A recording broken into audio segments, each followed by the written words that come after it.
And we are thinking, at that age, then I will start meditating on God. I will start doing Rup Dhyan. When I'm not able to utter the name of God, mucus will be preventing me from doing that. I will not be able to sit down with a straight back. I will not be able to remain awake. I'll be so feeble physically, and then my mind will be filled with worldly desires and attachments. Adi Shankaracharya says, Tadapi na munchatyasha pindam. The body is very, very weak, but there's something inside that is getting stronger and stronger. It's getting younger and younger. What is that? Desire for the world. That's getting stronger and younger. So what a lethal combination. The body is getting older and weaker, and the mind is becoming more and more worldly. And then we are trying now to think of God. I waited until this age because this is the best age in which to think of God, when we cannot think of God. Now, it's a different matter that somebody comes through their senses in their old age. That's fine. It's not too late. But why should we wait until that age to come? So we think we are going to live a long, long life. And we consider ourselves to be logical, but we think we are never going to die. Yudhishthir was asked a question, 60 questions by Yaksh, and the first question was, Kimascharyam, what is the greatest wonder in the world? And Yudhishthir replied, Ahanyahani bhutani gachanti yamalayam sheshah sthiratvam icchanti kimascharyamatah param. The most surprising thing in the world is that although we see our fellow human beings meeting their end, we see so many people dying at different ages, yet we who remain behind, we think we are going to be here forever. We think to ourselves, he will die, she will die, they will all die, but not I. I shall never die. I shall be here forever. Very illogical thought. We are thinking this, and so we think, I will try to know God at some other time. And our mind is extremely mischievous. It convinces us, I'm going to start tomorrow. And tomorrow never comes. We should learn from King Dashrath. He was a king, and he was so brave, he was so valiant that he could fight with hundreds of warriors by himself. He was so strong and so powerful. But he saw just a few gray hair around the temples, and he thought, Shravan sameep bhaye sit kesa, manahu jarat pan as upadesa, nripajub raj ram kahu dehu, जीवन जन्म लाहु किन लेहु. Ramcharitmanas. King Dashrath thought, old age is soon approaching, fast approaching. Now I must give the kingdom over to my eldest born, Ram, and I must retire to the forest and practice devotion full time. If I don't do it now, when will I do it? He was ready to give up his kingdom, all his wealth, and all the trappings of wealth. He was willing to give up that life of comfort and luxury in a palace. He was willing to sleep on the hard ground. He was willing to eat leaves and berries and fruits. He was willing to do that because God realization is extremely important. It is the one and only reason we are given the human form. We must learn from King Dashrath. And we must remember that the human form of life is as temporary as it is important. Ayushyam. This ayu, our lifetime, it is like a bubble in the water. Jalalol bindu chapalam phenopanam jivitam. It is like a bubble in the water that appears one moment only to burst the next moment. Stars appear in the sky at night. In a few hours, they disappear. We cannot see them. पानी केरा बुदबुदा आसमानस की जात, देखत ही छिप जाएंगे ज्यों तारा पर भात। 4 दिना की बात, अरे मन। जगत गुरु श्री कृपालु जी महाराज says in प्रेम रस मदिरा, नर तनु शरद चांदनी बीते पुनी अंधियारी रात। This human life lasts for a few days, just 4 days. 4 dina ki baat. It's just a matter of a short amount of time. That there's full moon night, but then the night becomes very dark. We get this life and we say, oh, I am alive, I have this life, let me enjoy the world, let me enjoy the world. Before we know it, the life comes to an end and we have not done what we are here to do. So we must never forget our mortality, that we can die any moment. So we cannot afford to think, oh, I'll do it tomorrow. And you know, the person who says, I will definitely start doing devotion tomorrow, that person is not serious. Serious is the one who starts doing it rather than saying, I'll do it tomorrow. Tomorrow never comes. The mind will think of 1,000,001 excuses why devotion cannot be done today. I'm too busy. I must do this, I must do that. You know, when you sit down to do Rup Dhyan, the mind goes to the kitchen. Oh, I have to cook a meal. I have to clean. I have to watch that TV show. I have to go for a walk now. He may not have walked for a whole month, but now the time for meditation comes and the mind says, let's go for a walk. I need to go for a walk. I need to be healthy. I need to do this. I need to do that. The mind comes up with 1,000,001 excuses. So we're not serious if we're thinking, I'll do it tomorrow. We've thought that countless times. We must do it. We must just start doing it.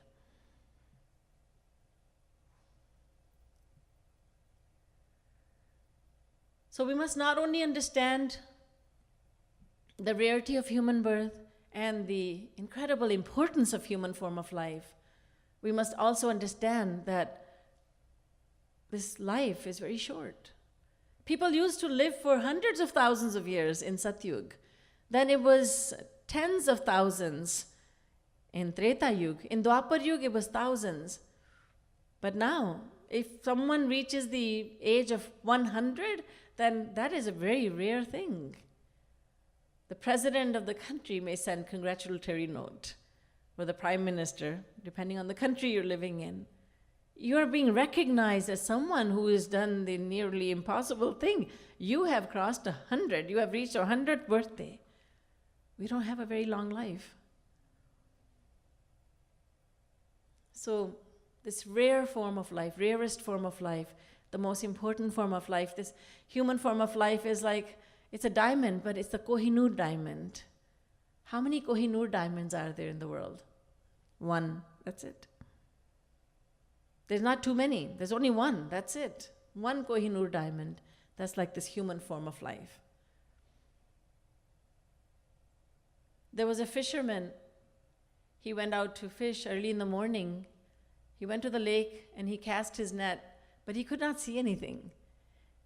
So since he couldn't really see anything, he just sat on a stone, on a rock, and he waited for the time when he could actually see whether he has cast his net properly or not. So he was just whiling away his time, and he was just digging the water and the earth. He was right at the shore, and he felt something with his feet. He picked that something up, and it seemed to be, he could not see in the dark, so he could feel that there was a bag, and there's a cloth bag. Then he reached inside, and he could see, oh, there's a pebbles inside. So to entertain himself, he started taking the pebbles, he started throwing them into the lake, one by one. And that made the plop sound, and that entertained him. He was doing that. So many stones he threw away, and then suddenly he could actually see, because now dawn broke and he could see. And what he saw shocked him. He was about to throw the last stone. He had it in his hand, and what did he see? He saw that this was not a stone, that this was a diamond. And he understood that other rocks that he threw away, the other stones, they were not stones, they were diamonds. And he thought, oh, how silly of me, how foolish of me, how unfortunate I am that I have thrown away diamonds. The fisherman has at least one diamond left. And what did he lose? It's worldly things, diamonds, just diamonds. Although they are precious, but they're not nearly as precious as the human form of life. This diamond that we have, this Kohinoor that we have. And we talk about killing time. Why do we have this expression? Killing time. Time is just so precious. We say, oh, let's play cards. Let's kill some time. Let's go to the movies. Let's kill some time. I've got time on my hands. Let's kill some time. Oh, I have nothing to do. Let me kill some time by sleeping. We have so many ways of killing time, and that expression is horrible because time is precious. Time is precious. But then a doubt comes into the mind, a question comes into the mind. All right, the scriptures are saying that I must try to know God, I must try to attain God, but why? What's the reason? Why is it important for me to know God? Why is it important for me to make an effort to reach God? I don't understand. And we don't do anything with all our, we cannot put all our heart and soul in doing something that we don't understand. We don't understand why we should do it, so we would not do it. It could be a small thing like brushing your teeth. Now you brush your teeth, we all do. We brush our teeth in the morning, at night. Why do we brush our teeth? We don't want to lose our teeth. We don't want cavities. We want to retain our teeth. We don't want to get dentures at a young age. We know that this will happen, and so we brush our teeth. We go to sleep. Why? Because our body needs rest. Okay, if I don't sleep tonight, tomorrow I'll be like a zombie. I must go to sleep. There's a student who is working so hard. She's studying so hard. Why are you studying? Because she has understood the importance of getting good marks. If I don't study, I won't get good marks. If I don't get good marks, I won't get into a good college eventually. If I don't get into a good college, then I can't have a good career. And if I don't have a good career, I won't get good money. If I don't get good money, I can't afford all the things that I want. So I must study hard. Every action that we perform it, we do it because we understand the need for doing it. Prayojana manuddishya mandopi na pravartate. Darshan Shastra says, even a fool doesn't do anything without a purpose. We need to know the purpose. We need to know why it is that I should know God. Saint Valmiki says, Loke nahi savidyeta yona rama manuvrata. Valmiki Ramayana. Every living creature is eternally surrendered to God. So he's saying, you love God. That's why you need to know Him. You have this innate love for God. You love nothing else and no one else but God. Every creature loves only God and God alone. We say, Valmiki ji, I respect you. You're a saint. I know your story. You were Ratnakar Daku. You were a dacoit and a murderer. You used to kill people and you used to loot them and you used to dump the dead bodies in a dried up well. And then Sage Narad had come to you one day and he had told you that you'll have to pay for your sins. And you had come to your senses. You had gone home to ask your family members, will you help me share the effects of the sins that I'm committing? Will you help me take some of the punishment by taking some of the punishment of my evil actions that I'm performing just to be able to afford food and shelter for all of you? And all of them, from his mother to his children. He asked his mother, he asked his father, he asked his wife, he asked his children, and all of them said, no. The way that you are earning money for the family, that is your duty. Now, we did not tell you to kill anyone, so you're on your own, buddy. Ratnakar Daku was shocked. I'm killing so many people and I'll have to pay for those sins and nobody, my loved ones, are not willing to help me? Well, he became detached from the world. Well, no, I know Ratnakar Thakur, that you were once Ratnakar Thakur. Then you surrendered to Sage Narad. And because you surrendered to Sage Narad, because he's a saint, he's a partial manifestation of God, and you followed his instruction to the letter, and he gave you God realization. So I know your story, so I want to believe you. But, this is a world of duality. There is good and there's bad. There's light, there is dark, there is day, there is night, there's rainy season, there's a dry season. And you're saying that every creature in the world is an eternal devotee of God. I don't know how I can believe this. But why does Saint Valmiki say that every living creature is eternally surrendered to God? Why does he say that we love only God and God alone? This question I will leave with you, and this question will be taken up tomorrow. Boliye Srimad Sadguru Sarkar ki, Ladli Lal ki.